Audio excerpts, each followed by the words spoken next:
Assalamualaikum warahmatullahi wabarakatuh. Halo anak-anak, hari ini kita akan belajar tentang konduktor dan isolator, tema 6, subtema 3. Tetap semangat terus ya.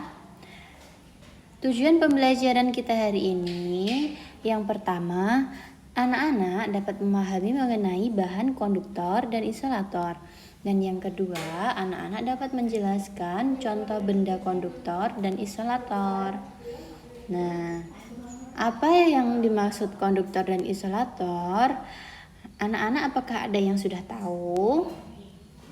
Ya, konduktor adalah benda-benda yang dapat menghantarkan panas, sedangkan isolator adalah benda-benda yang tidak dapat menghantarkan arus listrik. Konduktor sendiri merupakan zat atau bahan konduktif yang mudah menghantarkan arus listrik atau energi supaya jika dihubungkan dengan sumber tegangan. Nah, ketahanan sebuah konduktor itu tergantung dari bahan atau material yang digunakan, seperti terbuat dari apa dan berapa ukurannya. Hal ini karena untuk bahan tertentu, tingkat resistensi akan berbanding terbalik dengan luasnya penampangnya. Salah satu contohnya dapat dilihat pada kawat tembaga. Bila kawat tembaga tersebut tebal, maka resistensi yang dihasilkan malah akan semakin rendah. Oleh karenanya, kabel-kabel listrik itu dia terdiri dari serabut-serabut tembaga kecil yang kemudian dililitkan untuk menjadi sebuah tembaga besar supaya dapat menghantarkan listrik yang semakin besar. Nah, tabel berikut ini terdapat 10 contoh jenis bahan konduktor atau suatu bahan yang bisa dialiri oleh muatan listrik. Ada tembaga, aluminium, platinum, emas, perak, air, timah, besi, baja, dan yang terakhir karbon. Nah, selanjutnya kita akan membahas tentang isolator. Fungsi utama dari isolator sendiri adalah menghindari sengatan listrik dan hubungan arus pendek. Intinya, isolator itu bisa digunakan untuk menghindari bahaya kebakaran yang dikarenakan kabel saling bersentuhan dan menghasilkan sambungan silang.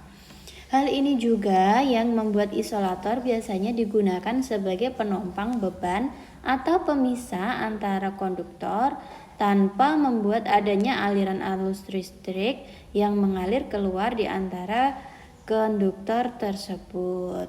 Nah, di sini juga ada 10 contoh jenis bahan yang digolongkan ke dalam bahan yang bersifat isolator ya nak. Yang pertama ada plastik, kain, kayu, karet, kertas, ban, benang, tembok, kaca, dan yang terakhir ada ballpoint. Nah, berikut ini penggunaan benda konduktor dan isolator. Ya, panas dapat berpindah melalui konduksi, konveksi, dan radiasi. Sudah kita bahas ya sebelumnya. Beberapa barang memanfaatkan sifat benda sebagai konduktor atau isolator. Nah, apa saja? Yang pertama ini ada selimut dan panci memanfaatkan sifat konduktor dan isolator. Nah, bagaimana ini? Ya, selimutnya merangkap panas yang keluar dari tubuh sehingga badan tetap terasa hangat. Nah, kalau untuk pancinya, panci terbuat dari bahan aluminium supaya dapat menghantarkan panas dengan baik.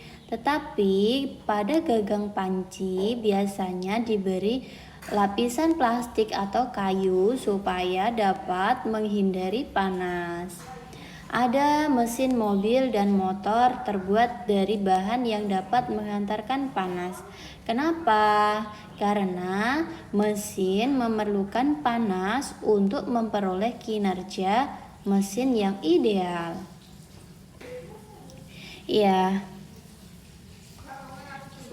Berikut ini ada contoh benda konduktor dan isolator ya nak.